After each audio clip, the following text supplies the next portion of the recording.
Olá, queridos amigos. Nós vamos, nesse momento, convidá-los para relembrar aonde nós paramos. Nosso último encontro. Lembrando que hoje, dia 26 de janeiro do ano de 2016. Estamos estudando, refletindo em torno do livro Ave Cristo. E no nosso último trabalho, o benfeitor espiritual, Basílio, voltou do mundo dos espíritos para envolver a sua filha querida Lívia. Ela que se encontrava num momento de muita dor, angústia. Vamos recordar a perda do pai. Posteriormente, de uma forma cruel, foi enceguecida.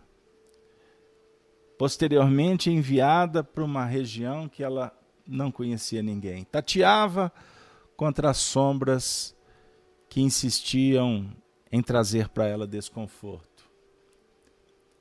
E aí, num determinado instante de súplica, o seu pai espiritual Basílio retorna para consolar, para esclarecer e para efetivamente promover para ela notas de esperança face à vida que prosseguia, estuante, cheia de desafios para Lívia.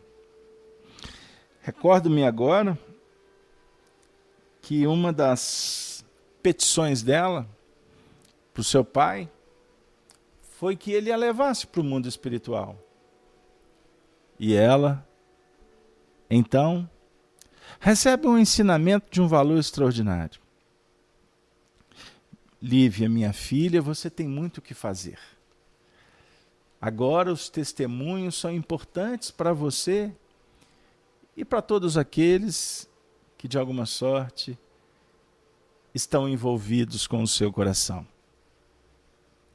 Nós que estamos estudando o livro, já lemos o livro há algum tempo, e há possivelmente alguns que aqui estão sendo estimulados a ler o romance Ave Cristo da década de 50, psicografado por Chico Xavier, ditado por Emmanuel. Nós, efetivamente, vamos recordar de Tassiano Varro, coração do coração de Lívia. Lívia, a nossa alma querida Chico Xavier, naquele momento vivendo um processo extremamente importante para ela. Mas cabe aqui lembrar de Blandina, também, a nossa querida Meimei. E vamos, com o passar dos estudos, das reflexões, vamos nos deparar com um reencontro que vai marcar a vida destes que são os amigos para sempre. Mas nesse momento, o pai, consolando-a, diz: tenha calma, minha filha. O Senhor não entrega responsabilidades de certa natureza a corações ainda muito frágeis. Assim como não dependura o fruto alimentício no ramo tenro do vegetal nascente. Isso para nós, queridos amigos, que estamos com tanta saudade de cada um de vocês. Define para nós que todos os nossos desafios, as nossas responsabilidades, são entregues porque o Senhor vê em nós a condição de resolver, de encarar, de enfrentar. Porque se não fosse assim, a tua obra que nós estamos pelejando, lutando para concretizar, ela não estaria nas nossas mãos. Não. Então, temos que trabalhar no mundo para vencer o mundo. Conviver, aprender a viver e, acima de tudo, buscar a conexão com aqueles que são os nossos verdadeiros tutores, nossos benfeitores espirituais. Vamos lembrar. Não esqueçamos deles. Você tem orado? Você tem procurado uma frequência superior com eles? Bem-aventurado és tu. Mas quantos caminham no mundo olvidando a melhor parte? Esquecendo que eles nos amparam, nos inspiram, nos cativam com uma ternura, com um cuidado que poderia o nosso coração assimilar, compreender e, acima de tudo, se dedicar à obra que eles estão nos incentivando na realização. O Pai diz: tem coragem, às vezes é necessário nos mergulhemos na sombra para auxiliar os que jazem nas trevas. Essa frase, ela também indica para nós um ensinamento importante. A menina, a moça, tinha sido levado à cegueira por mãos descaridosas, desrespeitosas. E o pai aqui, imagine, o pai consolando uma filha que estava cega neste ato insano, criminoso. E ele mesmo assim traz um conteúdo importante, libertador. Tem coragem? Às vezes é necessário nos mergulhemos na sombra. Foi o caso dela, ela estava na sombra. Ela foi levada no mergulho à sombra, para auxiliar os que jazem nas trevas. Porque a pior treva é a da alma, gente. Não é a cegueira física. Somos nós quando caminhamos indiferentes, revoltosos, iludidos diante da verdade que dimana do Senhor. Que belos ensinamentos. Ele ainda disse: a dor é o lado avesso da alegria, assim como a sombra é o reverso da luz. A dor é o lado avesso da alegria. A gente costuma ouvir dos espíritos quando estamos caminhando naquela maré mansa, as águas tranquilas da facilidade. Os espíritos nos alertam: cuidado, fique atento e se prepare para a alteração da maré, do clima, porque nós não estamos aqui na Terra para brincar de viver. A gente brinca e faz parte, não é? Mas preparemos. Por quê? Porque as dificuldades, elas efetivamente se apresentam porque nós necessitamos. Nós precisamos. Porque senão não estaríamos aqui. Não é verdade? Não justificaria a nossa estada aqui. Nós estamos aqui, portanto, para entender a importância da transformação pessoal, espiritual, da qualificação das nossas emoções, dos nossos sentimentos. Não é isso? Portanto, estamos aqui para ter uma vida cada vez melhor. Mas alguém pode dizer, puxa vida, mas a minha vida é tão difícil. Todos nós aqui, companheiro, estamos efetivamente no mesmo barco. Você pode ter certeza disso. Todos nós estamos sendo desafiados. Por isso, não desespere. É o que o pai estava falando para a Lívia. Então, o final do diálogo, a noite caía, o benfeitor espiritual percebe os pensamentos sombrios e diz: não temas, minha filha. O Pai que nutre os passarinhos cada manhã jamais nos esqueceria. Jamais. O socorro não tarda.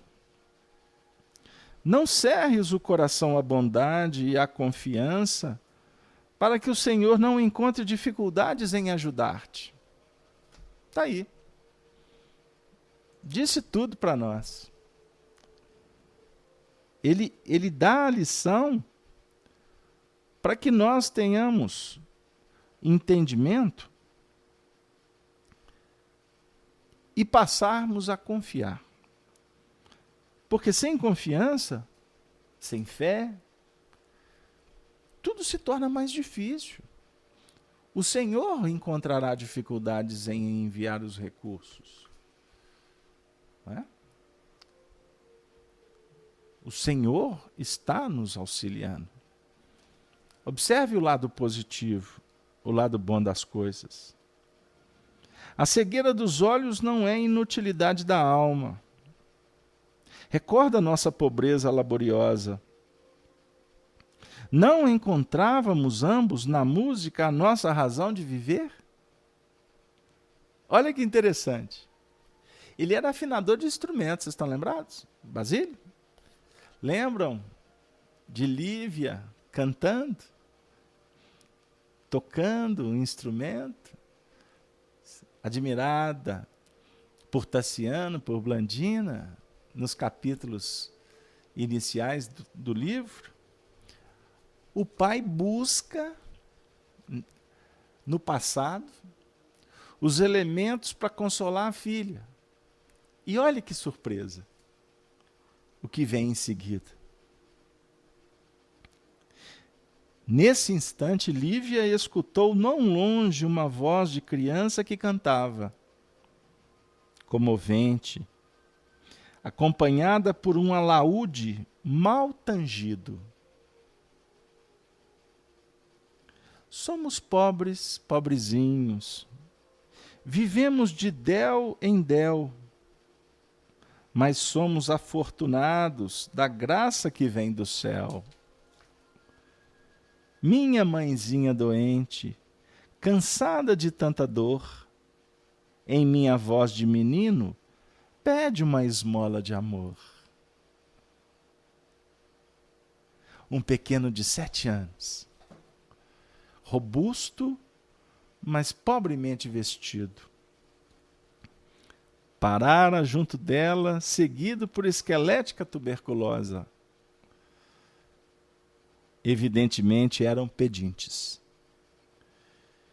O artista miúdo que tocava e cantava ao mesmo tempo era familiar do público, porque várias pessoas lhe chamavam pelo nome exclamando: Celso, Celso, cante mais, cante mais.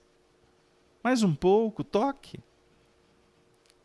E o menino atendia satisfeito, recolhendo moedinhas esparsas, entregando-as à enferma. Lívia não mais viu a figura paterna.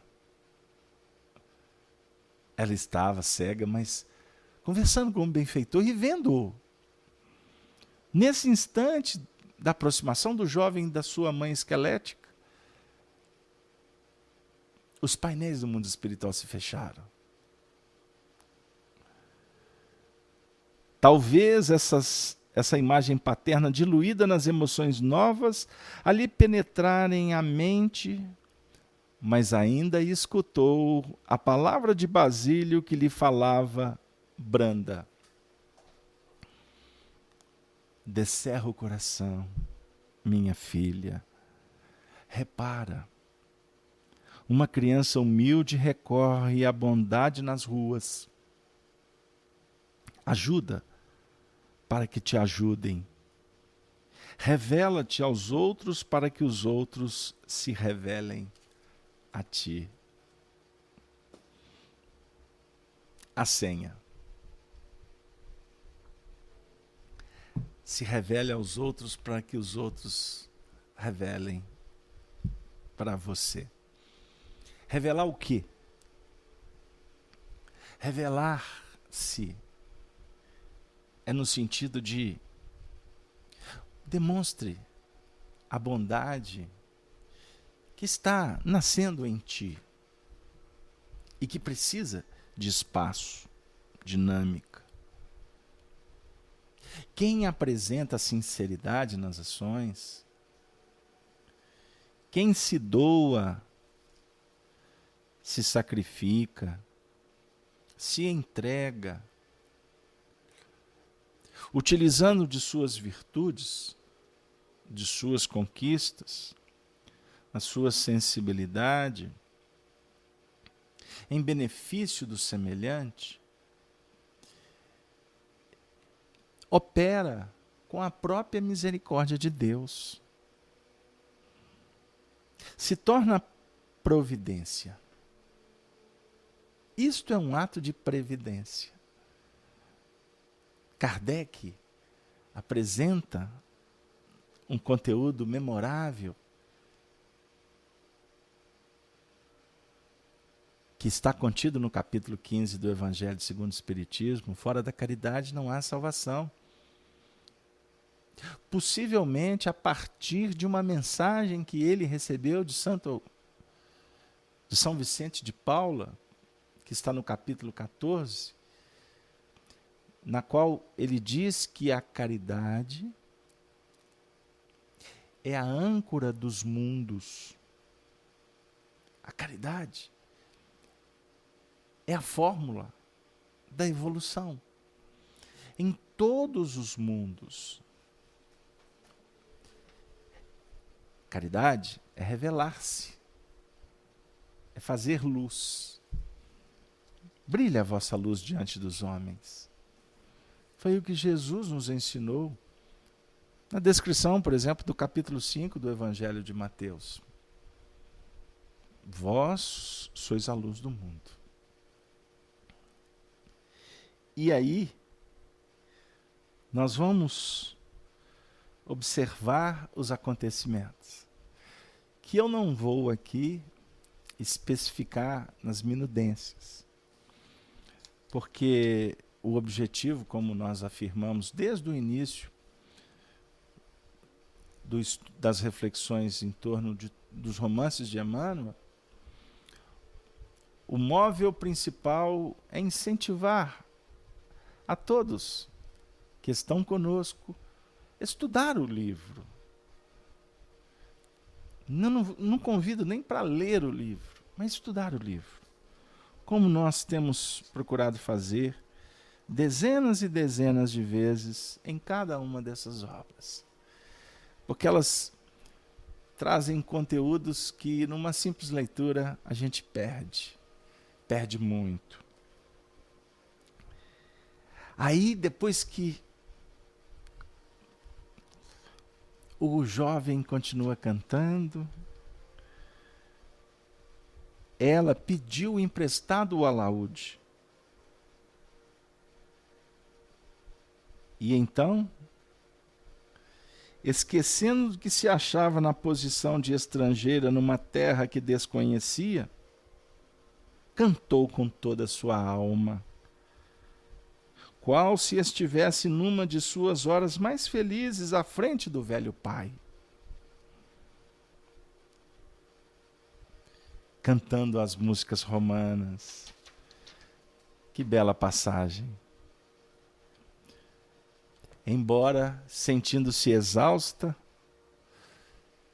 tinha medo, receava morrer de um momento para outro.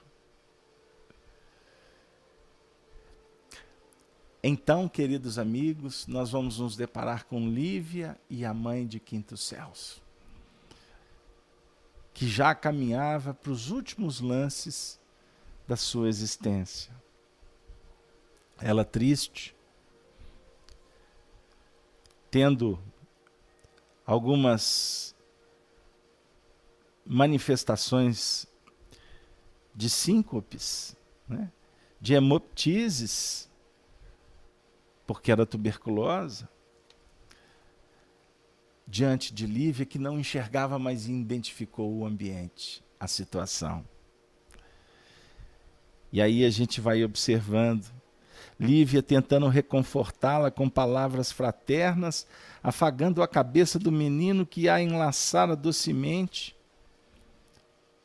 E quando interpelada sobre a própria história, relacionou a difícil experiência que atravessara. Narrou a perda do pai na Gália Lugdunense, cega, fora trazida agora para Trinácria, que era a atual Sicília, por um condutor em busca dos velhos amigos que não conseguira reencontrar. Ela narra que estranhava o meio, desconhecendo o próprio destino, sem ninguém, e diz que não sabia para onde ir, nem como movimentar-se. Aí vai acontecer um fato extraordinário. O garoto volta-se para a mãe e pergunta: mamãe, Lívia não poderia ser nossa? Olha que extraordinário. O pai, apresentando anteriormente um conforto, um consolo, e de alguma sorte já preparando o coração dela para esse encontro divino. E num primeiro momento, a gente observa a espiritualidade manifestando nesses corações, porque houve um movimento de profunda sinceridade. Os laços se reataram com uma violência, ou melhor, com uma rapidez fantástica. E o menino pede para a mãe para que Lívia fosse deles. Não aconteceu nenhuma hesitação. Porque a gente vai observar que no jogo da vida, todas as peças são levadas, são utilizadas, são posicionadas de uma forma extraordinária para ajudar, para beneficiar a cada um. A mãe aceita e eles assim retornam para o lar, traçando planos. Só que aí a história vai consignar uma nova surpresa. Porque naquele tugúrio, naquela situação de muitas dificuldades, a mãezinha, intuitivamente percebendo que o seu tempo estava findando, reúne agora sua nova tutelada, que passou a ser a benfeitora deles, convida a ela e a criança para fazer uma prece. Antes de dormir, eles vão rogar a Jesus as bênçãos.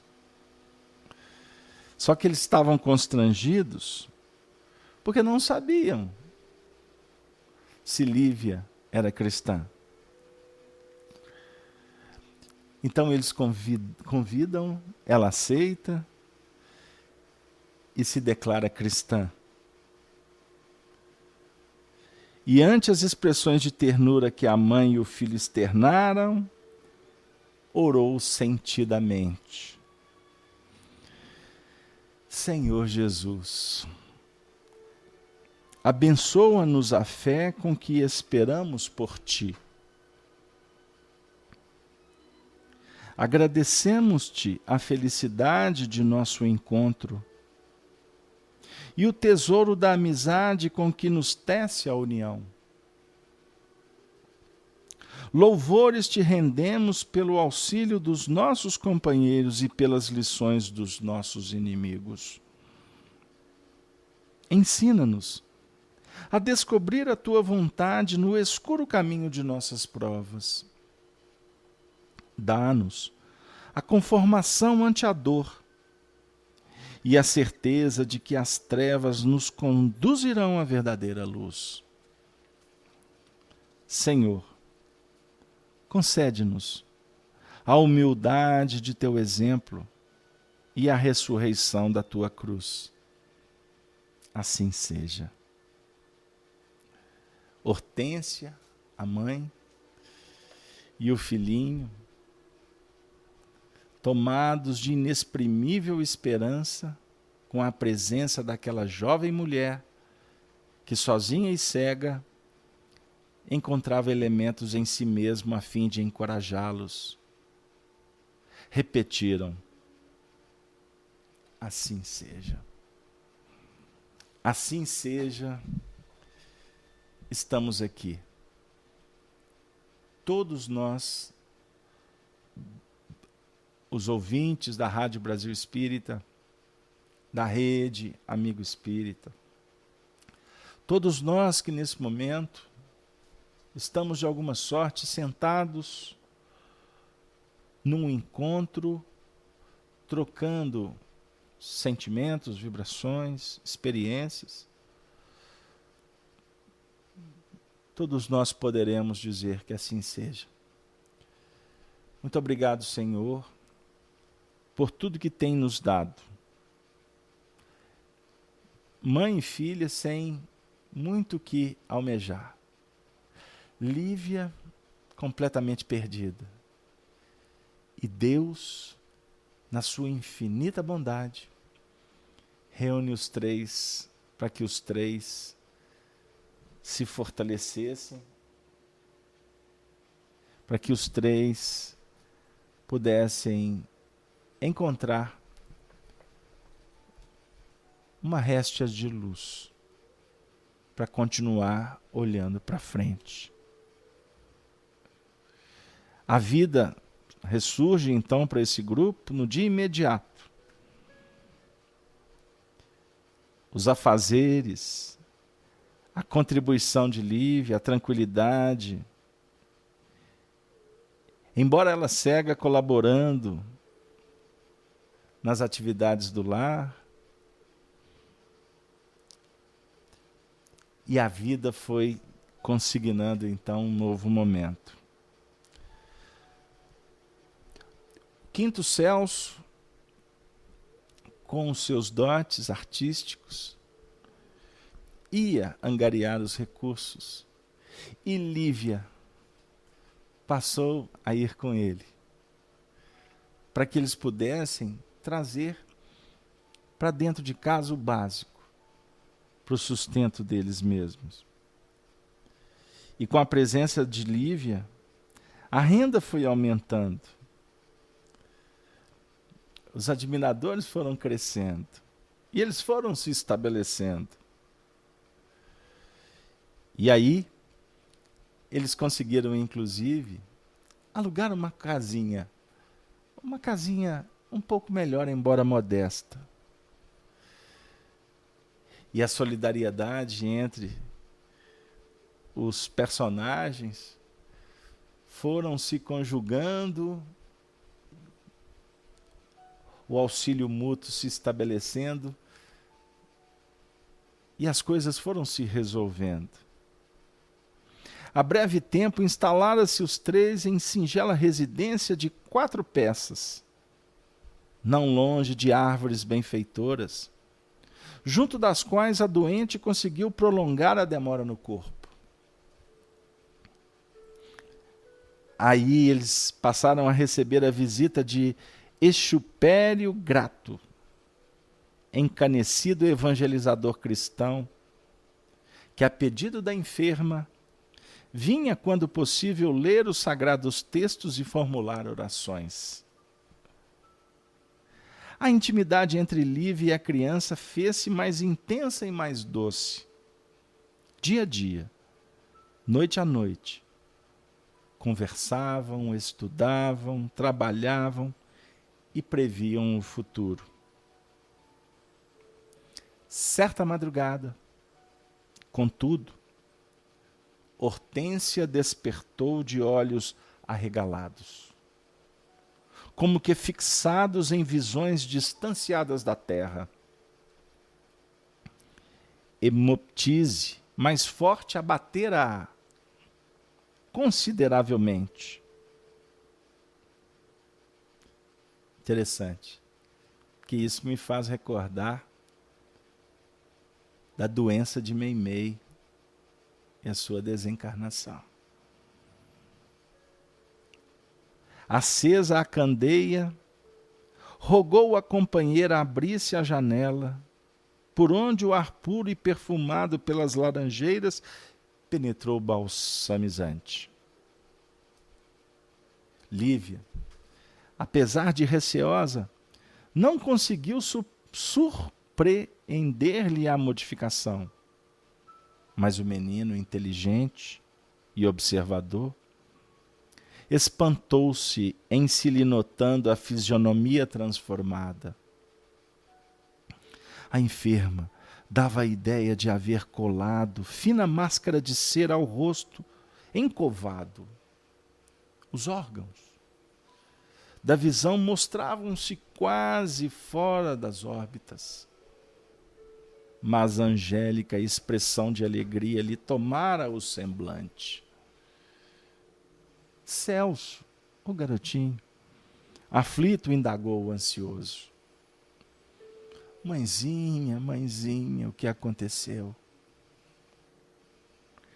A pobre senhora acariciou-lhe a cabeça minúscula e falou com esforço.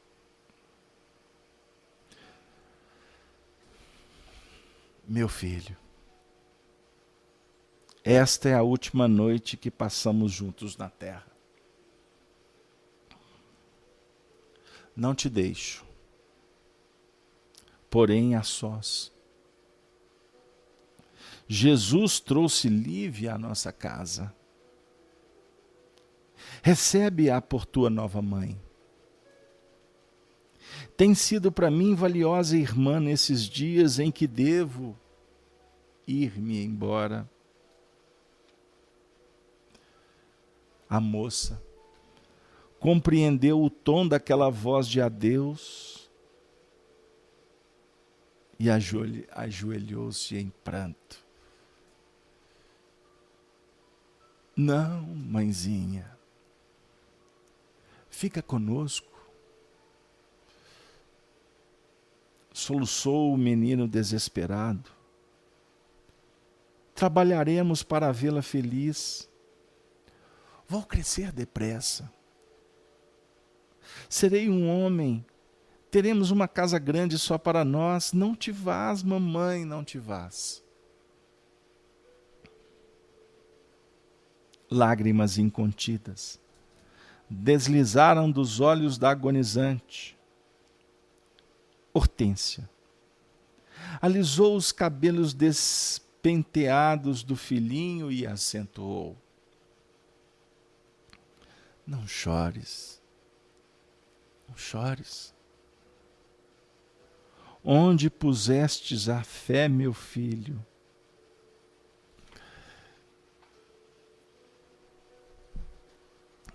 Queridos amigos,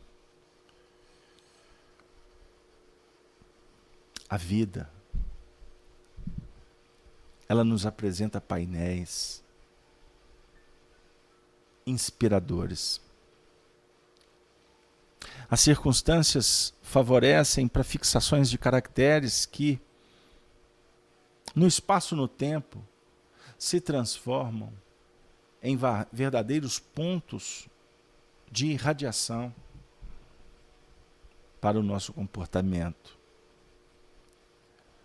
Essa cena é exatamente parecida, igual, a cena, por exemplo, vivida por Chico Xavier no leito da morte de Maria João de Deus, a sua mãe. É exatamente igual. Como narrou Chico Xavier, como contou Maria Xavier, sua irmã, a Tiquinha, em depoimentos inesquecíveis. Ele aqui estava sendo um instrumento para narrar uma história mediunicamente Emmanuel auxiliando, ele recordando e transcrevendo para o papel. E os elementos se misturavam, se conjugavam de uma forma tão bela que o médium entrava num verdadeiro êxtase. Ele falava dele, mas ao mesmo tempo ele estava falando de uma história que ele estava assistindo. E o interessante é que eu posso trabalhar mediunicamente com vocês, ou trabalhar com vocês a ideia mediúnica, para, por exemplo, estudar esse instante da psicografia do Chico. Esse instante. Observem como o conhecimento que nós já vamos adquirindo, a partir de informações extraordinárias que foram legadas pelos espíritos, pelo próprio Chico Xavier, nós podemos aqui tirar conclusões importantes. E é esse o objetivo do nosso trabalho nas terças-feiras. Eu chamo a atenção, por favor, pedindo desculpas, porque aqui é uma sala de estudo e pode se tornar desagradável, desestimulante ou antididático que eu fique lendo histórias. Só que a etapa do nosso trabalho das terças-feiras exige que nós trabalhemos determinados textos, porque senão a gente não vai conseguir passar a revelação. A revelação que o Chico, Emmanuel, os espíritos, por exemplo, ofereceram para Arnaldo Rocha, que por sua vez dividiu com amigos e um dia, muito tempo, quase próximo da sua desencarnação, me contou. E sem nenhuma vaidade, propaganda pessoal, longe disso, por favor, eu fiz um livro. E agora estou preparando novidades. Em breve vocês vão receber. Então, nós sabemos que o Chico foi a Lívia. Essa Lívia. Essa Lívia que foi levada à cegueira. Eu chamo a atenção para um outro fato. Quando nós estudamos o livro há 2000 anos, eu levantei o dedo na sala de aula e falei assim, professor, aí todo mundo prestou atenção em mim. Professor, mas a Flávia não é o Chico? É. Interessante, porque a Flávia também foi levada à cegueira. Por uma trama sórdida. Passaram veneno nos olhos dela. Estão lembrados? Por causa de Plínio. O amor dela com Plínio. Aquela história toda. A Flávia reencarna depois. Aqui nessa obra é uma outra existência. Ela torna a reencarnar a Flávia, agora como Lívia. E é levada à cegueira pela segunda vez. Ponto. Isso é marca, isso é necessidade espiritual dela face ao passado. Face ao que ela promoveu para o semelhante.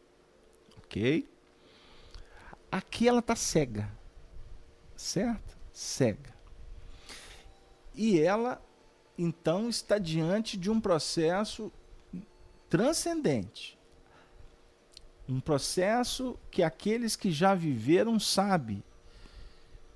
Estar diante, né, de uma desencarnação. Certo?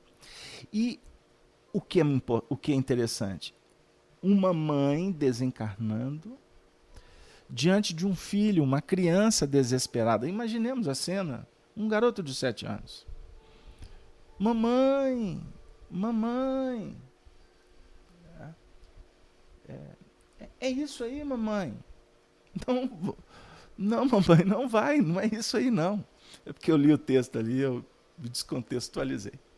Não, mamãe, a senhora vai me deixar, mamãe, eu vou trabalhar. Mamãe.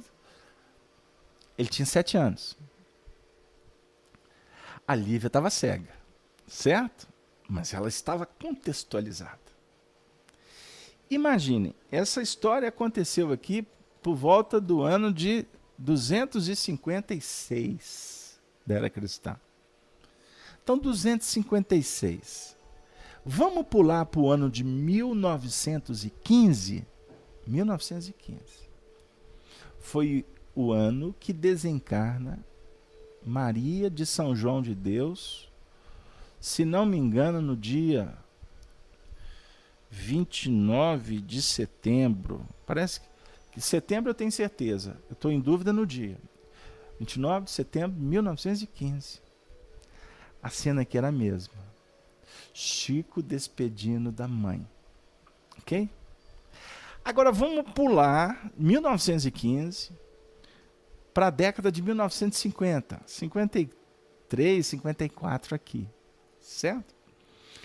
O Chico relembrando a cena que ele viveu quando se chamava Lívia. Eu já disse aqui em outra feita, eu vou repetir. O livro, o romance Ave Cristo, ele não foi um livro psicografado. Ele foi um livro de memórias do Chico Xavier, sob a tutela e indutora, num processo que o Chico tratava como quase que hipnótico, em que o Emmanuel levava ele a reviver as cenas. Agora, para reviver essa cena da Flávia, ou melhor, da Lívia, o elemento, a carga de emoção que ele, garotinho de 5 anos, viveu, de uma certa forma, era um processo similar ao que o jovem Quinto Celso viveu. E ele e ela, Lívia, participou do processo. Vocês já imaginaram isso numa dimensão espiritual? Emmanuel conduzindo o processo.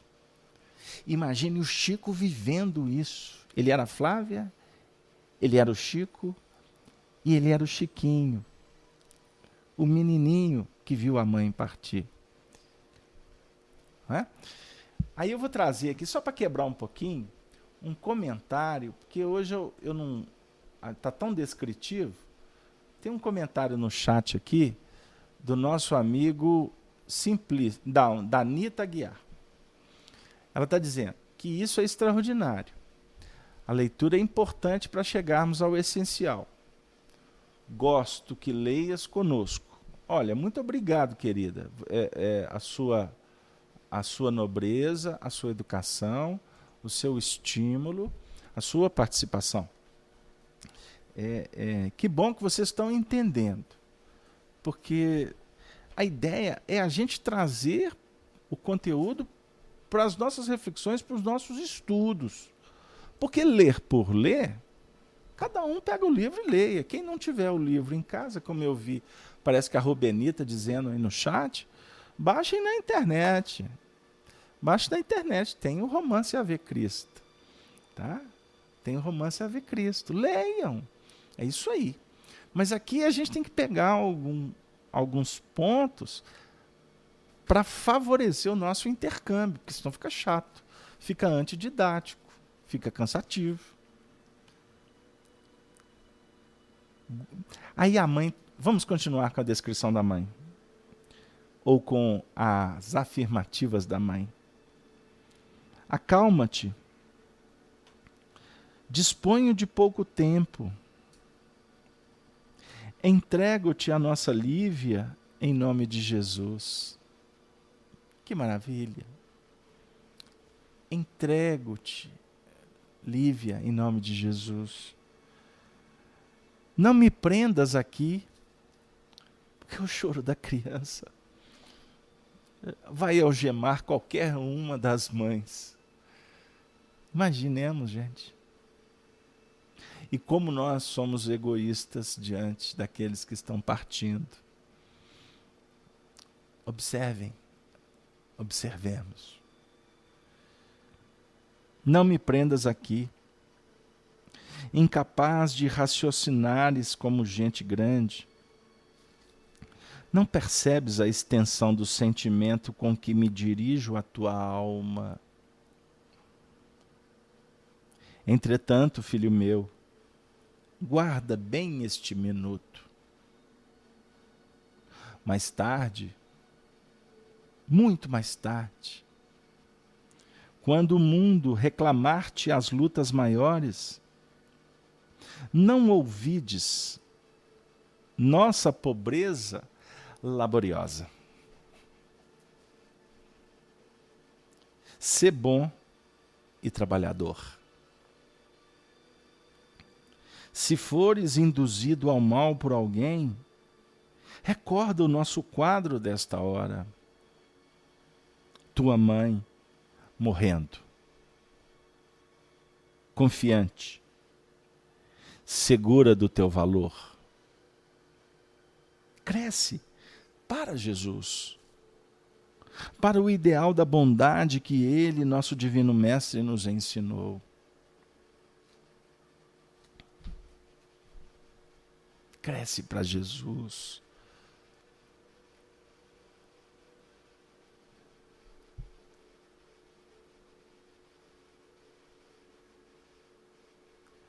Cresce com Jesus.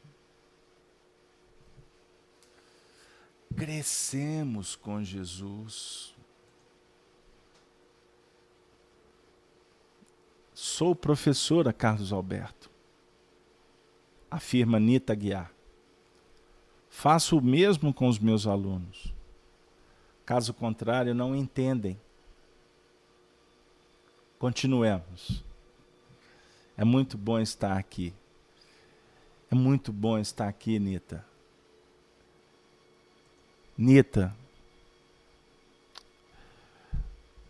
é muito bom falar deste assunto. É prazeroso, Nita, relembrar essas histórias, porque essas histórias também nos aproximam dos seus autores. Ontem, em nossa atividade mediúnica, um dos personagens entrou na nossa sala mediúnica, de joelhos, com os olhos marejados de água. Tal a cena nos faz recordar da cena de ontem. E a gente observa, querida amiga, como nós somos infantis, como nós gastamos tempo com um monte de coisa que não tem absolutamente proveito nenhum. Homens discutidores. Como nós temos o prazer de sermos intolerantes, de sermos precipitados, de dividirmos, de confundirmos, de criar confusão. Minha amiga, Você já viu alguém partir para o mundo espiritual? Acredito que boa parte que estão aqui conosco já viveram algo parecido. É uma cena. São cenas inesquecíveis.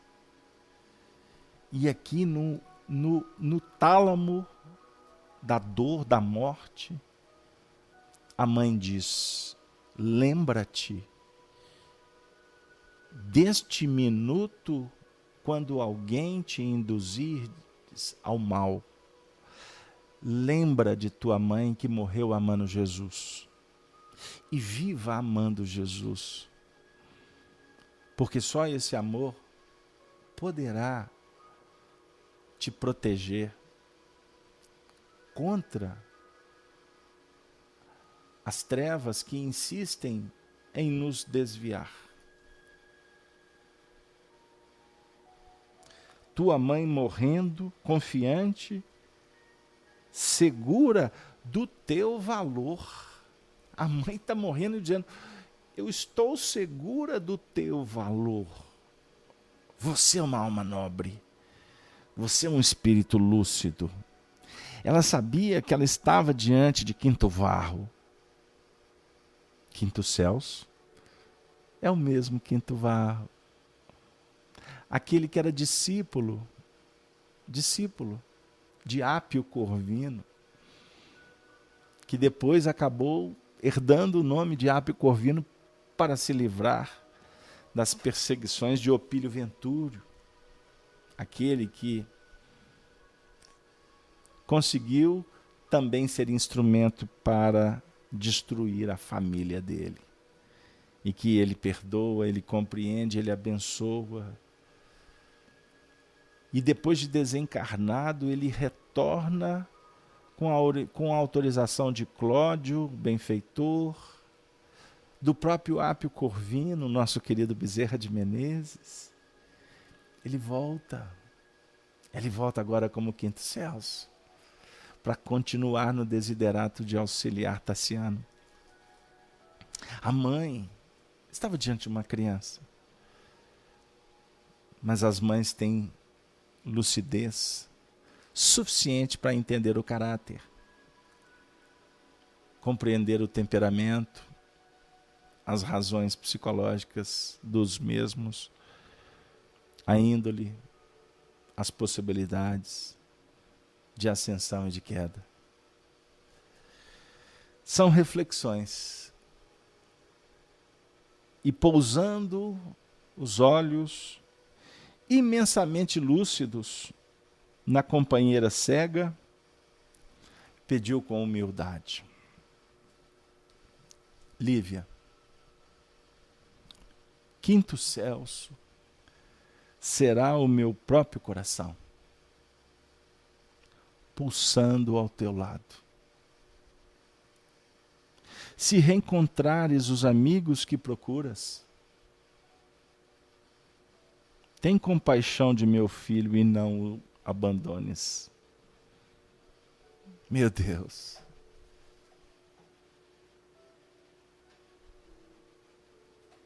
E existem pessoas insensíveis no mundo. Teimam em não ouvir a voz da espiritualidade. Não abandones o meu filho. É a súplica de uma mãe. É como se Deus estivesse falando para nós: não abandone a sua responsabilidade. A interlocutora enxugou as próprias lágrimas e rogou, aflita: minha irmã, não te apoquentes. Dorme de novo. Sinto-te fatigada. Hortência sorriu triste e acrescentou: não, minha amiga, não te enganes. vejo meu marido Tércio conosco. Está robusto como em seus mais belos dias. Diz-me que estaremos juntos ainda hoje. Reunir-nos-emos no grande lar. Por que haveria de persistir algemada ao corpo quando Celso encontrou arrimo seguro em tua dedicação? Sinto-me feliz. Feliz.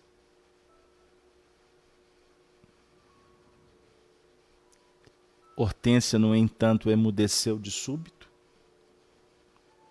Entregue a profundo esgotamento pelo fluxo de sangue que lhe assomava a boca, demorou-se, ofegante, por algumas horas, até que, reaquecida pelos primeiros raios de sol da manhã, cobrou energias para dormir o grande sono.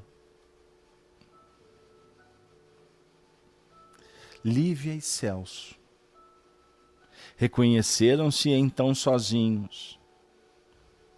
Mãos piedosas dos irmãos na fé auxiliaram-nos a prestar as derradeiras homenagens à sofredora morta.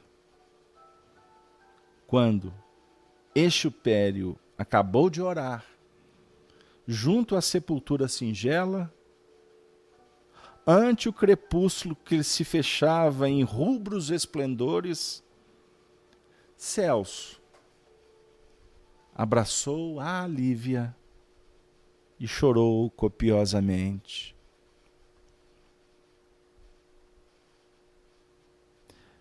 Deixa em paz tua mãe, meu filho, recomendou Lívia emocionada. Os mortos, meu filho, prendem-se às nossas lágrimas. Não perturbes aquela a quem tanto devemos. Não estarás sozinho. De hoje em diante, sou também tua mãe. Sou também tua mãe.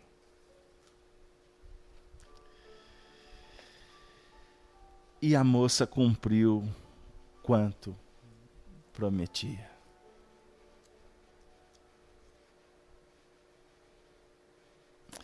E hoje, um amigo me mandou um vídeo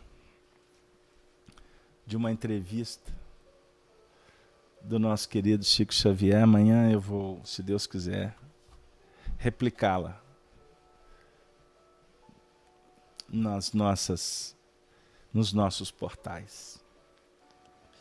Um companheiro perguntou para o Chico: Chico, você não teve um filho nessa vida. Isso te causa algum constrangimento? Aí o Chico respondeu mais ou menos assim: eu não tive filho nessa vida porque o meu corpo não tinha condições para isso. Para quem tem olhos de ver e ouvidos de ouvir. Aí ele continuou dizendo: mas eu queria dizer que existe um ditado oriental que afirma que para que um homem seja feliz, ele tem que plantar uma árvore, ou escrever livros, ou ter filhos. Eu queria dizer que os livros para mim significam um grande plantio de bênçãos para minha alma necessitada. Estes livros são como filhos, que passei a tê-los na cota das verdadeiras expressões de Deus. Nenhum deles são meus, porque os autores são os benfeitores espirituais.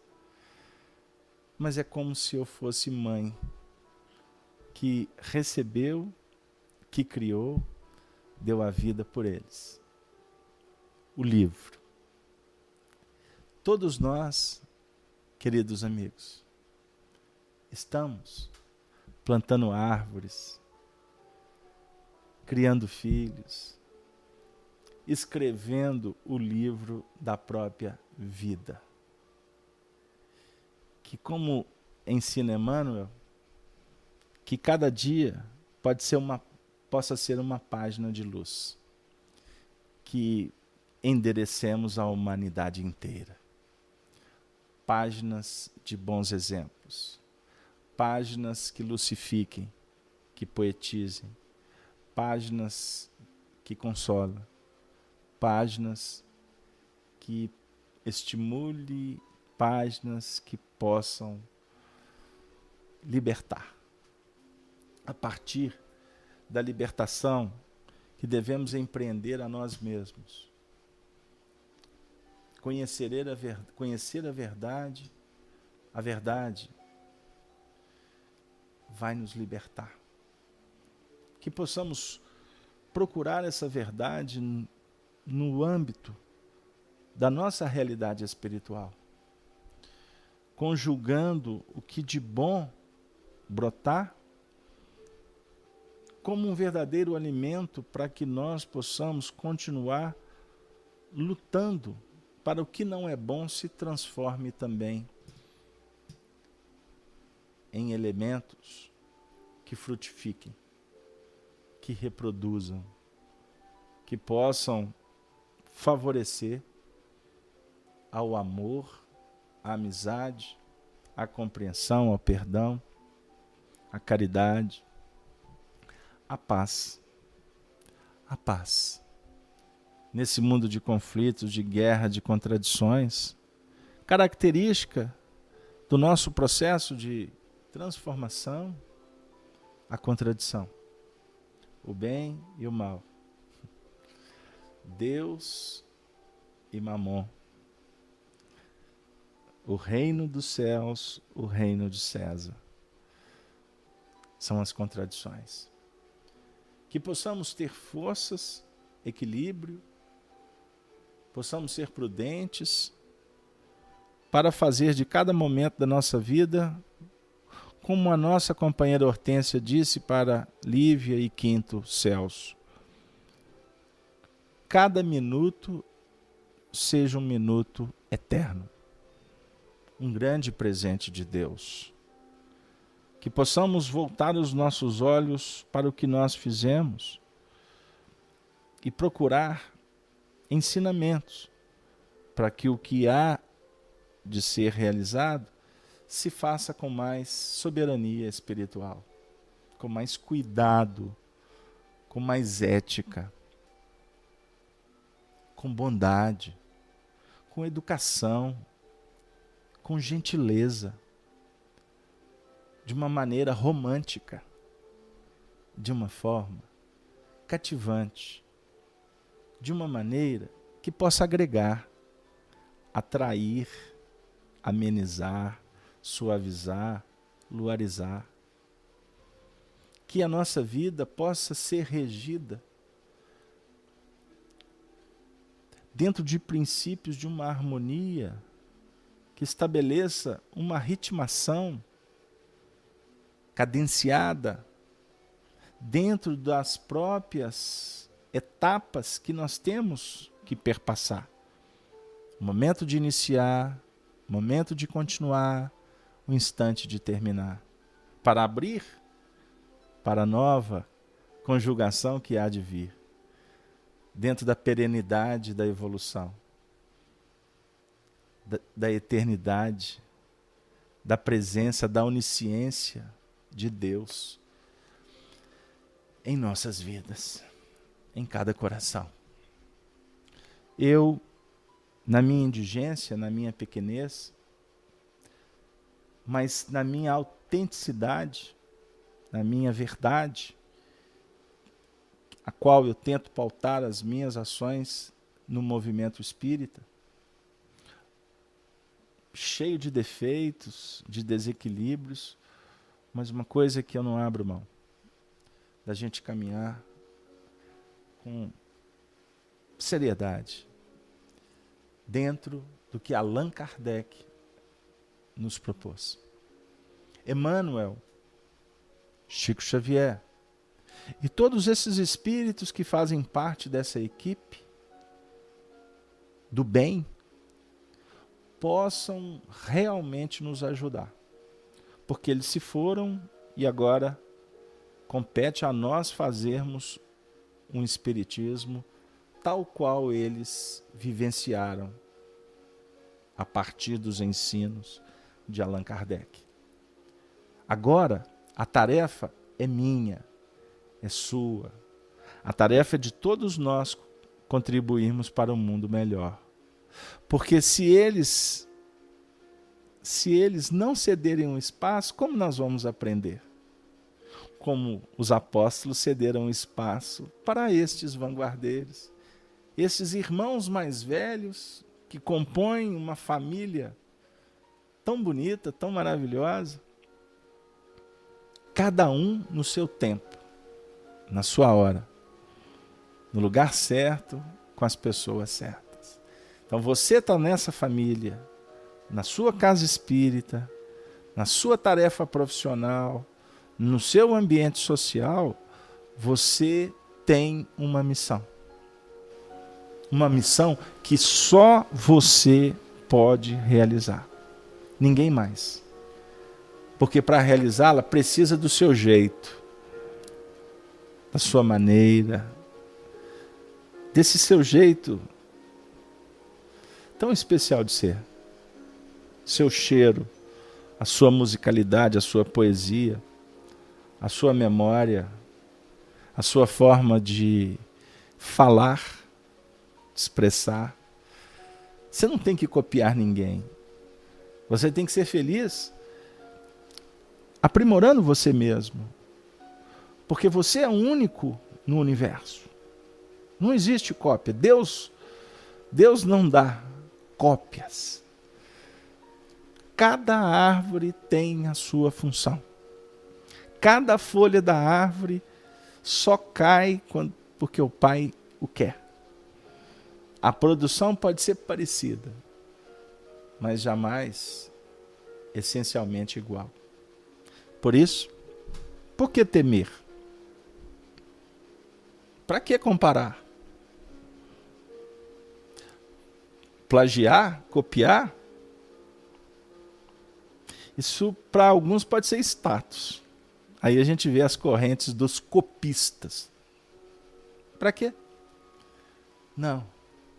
O Chico fez a dele, o Emmanuel fez do seu jeito, o Eurípides Barçanufo fez também da sua maneira, a Meimei, e por que eu não posso dizer também o meu querido amigo Arnaldo Rocha, que foi dos espíritas que eu conheci o mais autêntico. Inclusive para falar na cara que ele era cheio de defeitos. Uma coisa que eu aprendi com esse Tassiano dos tempos atuais. Máscara não vale a pena. Política, muito menos. Então ele era o que ele tinha que ser.